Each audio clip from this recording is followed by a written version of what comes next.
मैं आप लोगों को सोशल साइंस पढ़ा रहा हूँ, सामाजिक विज्ञान पढ़ा रहा हूँ और सामाजिक विज्ञान के तहत आने वाले नागरिक शास्त्र में आप लोगों को एक अध्याय पढ़ना है अपनी कक्षा 7 में। वो है एंड ऑफ डिस्क्रिमिनेशन।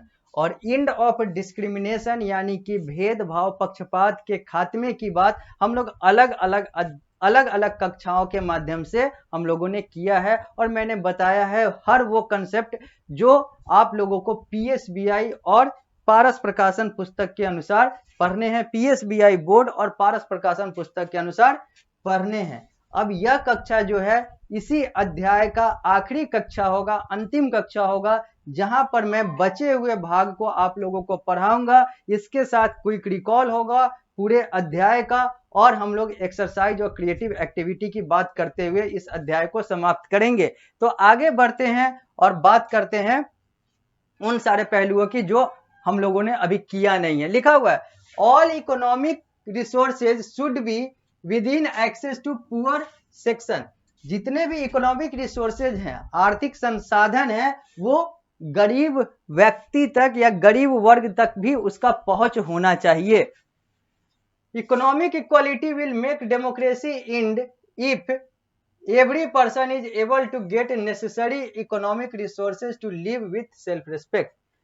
कहा जा रहा है कि इकोनॉमिक इक्वालिटी जो है, अगर आर्थिक समानता आएगी तो इससे डेमोक्रेसी यानी कि लोकतंत्र ये सारा कुछ मजबूत रहेगा। और यहां पर चीज ये आती है कि इकोनॉमिक एक्टिविटी से सेल्फ रेस्पेक्ट और ये सारी चीजें जो है ये जीवित रहेगी, लोगों का आत्मसम्मान जो है वो जीवित रहेगा। क्योंकि पता चलता है कि लोग भले ही बहुत बड़े आत्मसम्मान वाले हों, सेल्फ रेस्पेक्ट वाले हों, लेकिन कुछ कंडीशन ऐसा आता है जहां पर व्यक्ति को धन के कारण, धन की कमी के कारण अपना सेल्फ रेस्पेक्ट तक बेचना पड़ता है, या फिर कहें तो सेल्फ रेस्पेक्ट यानी कि आत्मसम्मान तक को एक साइड करना पड़ता है अपने और अपने परिवार को बचाने के लिए, आगे बढ़ाने के लिए। और बहुत सारे व्यक्ति सेल्फ रेस्पेक्ट के कारण अगर ये सारा कॉम्प्रोमाइज नहीं करते हैं, समझौता नहीं करते हैं, तो वो लोग आत्महत्या और अपने परिवार की हत्या करके आत्महत्या भी करते हैं।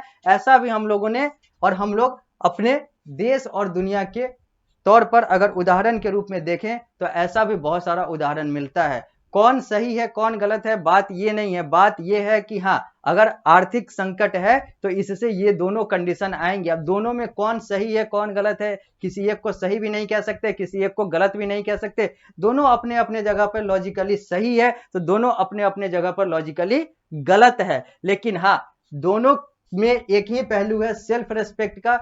क्योंकि अगर आर्थिक संकट आती है, वो सारे सिचुएशन आता है, तो बहुत सारे लोगों को सेल्फ रेस्पेक्ट को साइड में करना होता है। अब ये सही है गलत है ये अलग विचार का विषय है।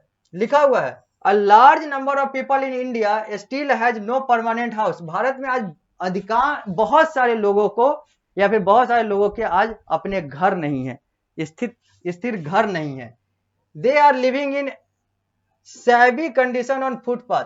ये लोग जो हैं इधर उधर रहते हैं, यहां तक कि सड़कों के बगल में ये लोग अपना गुजारा चलाते हैं, अपना जीवन चलाते हैं, अपने परिवार का जीवन चलाते हैं।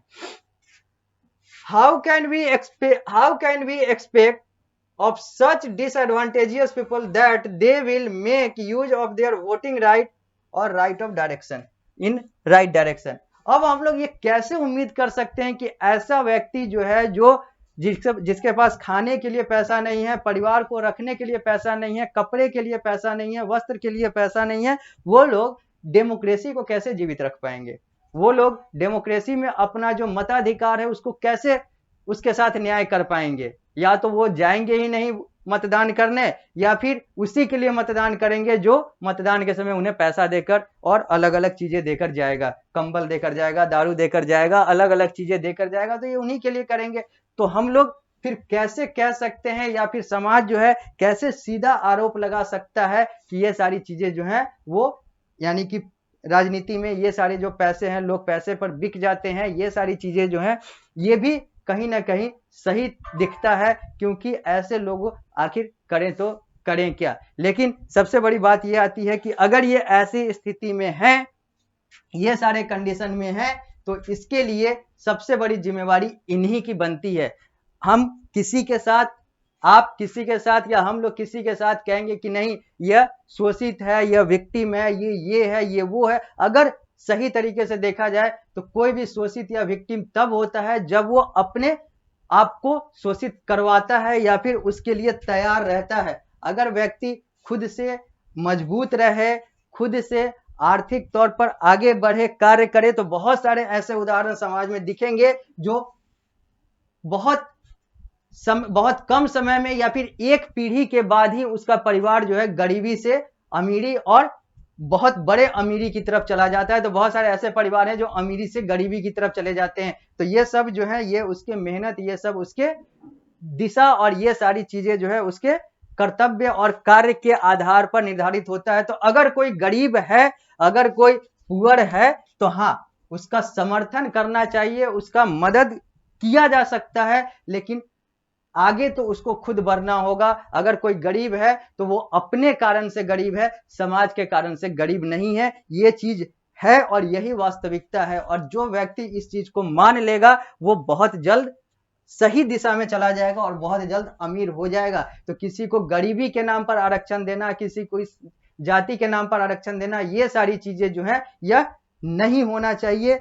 ये है कि हाँ सपोर्ट करें, ये सारी चीजें हैं, लेकिन कार्य तो उनको खुद से करना होगा। मैं फिर यहां पर यही बोलूंगा कि अगर शूद्रों के साथ पहले जो है शोषण हो रहा था, अपमान हो रहा था और आज भी हो रहा है, तो पहले की तुलना में अगर आज कम हो रहा है तो इसका मतलब यह है कि शूद्र जो है वो खुद से इस चीज का विरोध कर रहे हैं या फिर खुद से अपने आप को उतना मजबूत बना रहे हैं कि वो आगे बढ़ सके। तो यहां पर अगर किसी के साथ जातिगत आधार पर और वर्णागत आधार पर अगर भेदभाव हो रहा था तो वो भी उसी की कमी है, क्योंकि अगर कोई उसका अगर ब्राह्मणवादी व्यक्ति अगर उसका शोषण कर रहा था तो उसको वहां पर लड़ना चाहिए। जब लड़ेगा तो आज वो स्थिति दिख रही है, आज वो सारा चीज दिख रहा है कि आज उसमें बदलाव आ रहा है। तो हाँ अगर किसी का शोषण हो रहा है जातिगत आधार पर, कोई अगर गरीब है, तो ये सारी चीजों में सबसे पहली जिम्मेवारी उसकी खुद की होती है कि अगर वो चीजें हैं तो वो अपने कारण से गरीब है, अपने कर्मों के कारण से गरीब है, न कि वो समाज के कारण से गरीब है। समाज किसी को गरीब या अमीर नहीं बना सकता जब तक एक व्यक्ति खुद से उस चीज के लिए आगे न बढ़े। अब हम लोग आगे बात करते हैं, लिखा हुआ है any selfish motive leader can misuse such to untrodden classes. और बहुत सारे ऐसे और कोई भी ऐसा जो अपने स्वार्थ के लिए राजनीति करता है वो इन सारे चीजों का बहुत अच्छे तरीके से फायदा उठाता है, गरीबी का बहुत अच्छे तरीके से फायदा उठाता है। हम लोग दो चित्र यहां पर देख रहे हैं इसी पृष्ठ संख्या 157 पर।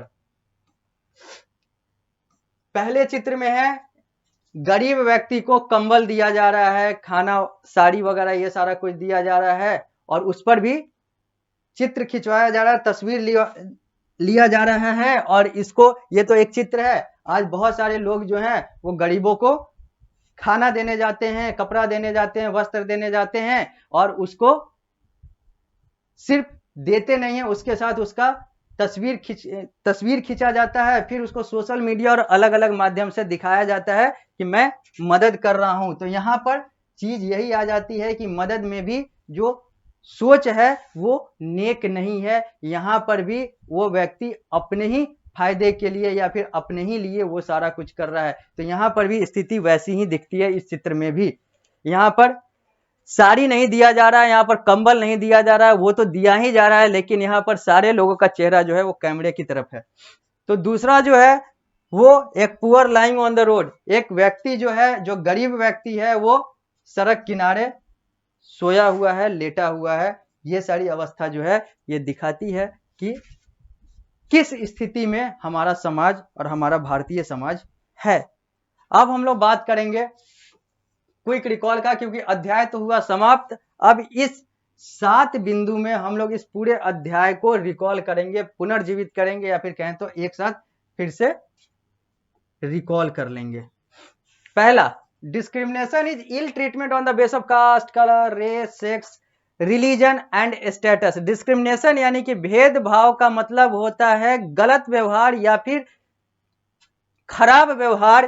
किस किस आधार पर? तो जाति के आधार पर, रंग के आधार पर, नस्ल के आधार पर, लिंग के आधार पर, धर्म के आधार पर और पद के आधार पर और किसी भी आधार पर। The Indian constitution denies any discrimination against the lower caste. भारतीय संविधान में चाहे वो निचली जाति हो, चाहे वो कुछ भी हो, कोई भी डिस्क्रिमिनेशन जो है उसका जगह नहीं है, यानी कि कोई डिस्क्रिमिनेशन नहीं होना चाहिए भारतीय संविधान के अनुसार लोगों के साथ। The Dalit class was subject to severe inequality. Dalit class जो है शुरू से ही बहुत ज्यादा इनइक्वालिटी या फिर कहे तो पक्षपात का शिकार हुआ है, अभी भी हो रहा है। Some time communal tension occur between religious community. कुछ बहुत बार ऐसा देखा गया है, कुछ बार या बहुत बार ऐसा देखा गया है कि धार्मिक लोग जो हैं आपस में धर्म के आधार पर लड़ते हैं। Caste system is undergoing changes in the society. Caste system में भी अब बदलाव दिख रहा है समाज में।